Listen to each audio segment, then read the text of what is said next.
여러분, 하나님을 만나면서 하나님과 깊은 대화를 나누는 그런 시간들을 많이 가지실 것입니다. 길에 나와서 걷는데도, 운전을 하는데도, 무슨 식사를 하는데도 나도 모르게 하나님과 계속 대화를 나눕니다.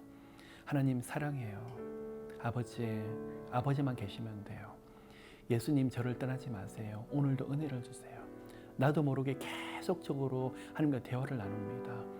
아름다운 자연을 봅니다. 하나님께서 만드신 세상이세요. 마치 나를 위해서 만든 것처럼 그런 은혜를 내가 누리고 있습니다. 그 시간이 점점 강렬해집니다. 그런데 여러분, 또한 하늘의 비밀이 있습니다.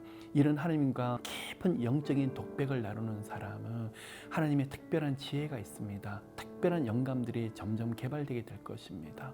어떤 갈등을 합니다. 하나님, 어떻게 해야 될까요? 내가 무엇을 원하세요? 어떤 지혜를 가지고 행해야 됩니까? 그 당시에는 무엇을 해야 될지 어떤 환상도 음성도 들리지 않을 수 있습니다. 그런데 기도하고 또 기도합니다. 마음에 평안이 있습니다. 평강이 있습니다. 하나님께 또 물어보고 또 물어봅니다. 그런데 마음속에 생각들이 정리가 돼요.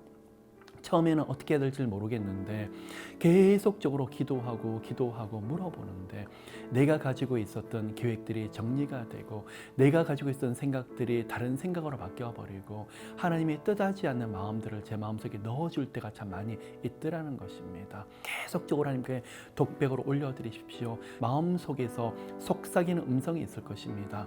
내 말인지 하나님의 음성인지 구별되지 않는다고요? 상관없습니다. 그 영감은 마음의 평안으로 오고 기쁨으로 오고 하나님이 주시는 지혜로 오게 될 것입니다. 그 지혜가 계속 살아서 움직이는 것을 보게 될 것입니다. 처음에는 어떻게 해야 될지 몰랐는데 점점 어떻게 해야 될지 알도록 하나님이 지혜를 주실 것입니다. 왜 그럴까요? 내 안에 예수 그리스도가 사시기 때문에요. 어떻게 그것을 우리가 알 수 있을까요? 성령께서 저희들을 인도하시기 때문에 이 모든 것이 가능하게 될 것입니다. 하나님 물어봅니다. 갈등의 시간에 하나님께 여쭈어 봅니다. 그런데 하나님이 보여주시는 지혜가 계속적으로 마음속에서 떠오르는데 그 지혜가 보통 지혜가 아닙니다.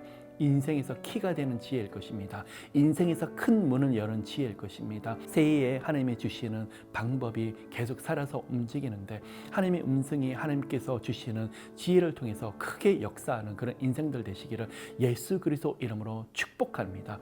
하나님의 사람은 예수 그리스도의 사람입니다. 예수 그리스도가 하나님의 지혜입니다. 그 예수 그리스도가 하나님의 말씀입니다. 예수 그리스도를 가까이 되며 말씀을 가까이 할 수밖에 없습니다. 그리고 하나님의 지혜로 풍성한 그런 인생이 되게 되실 것입니다.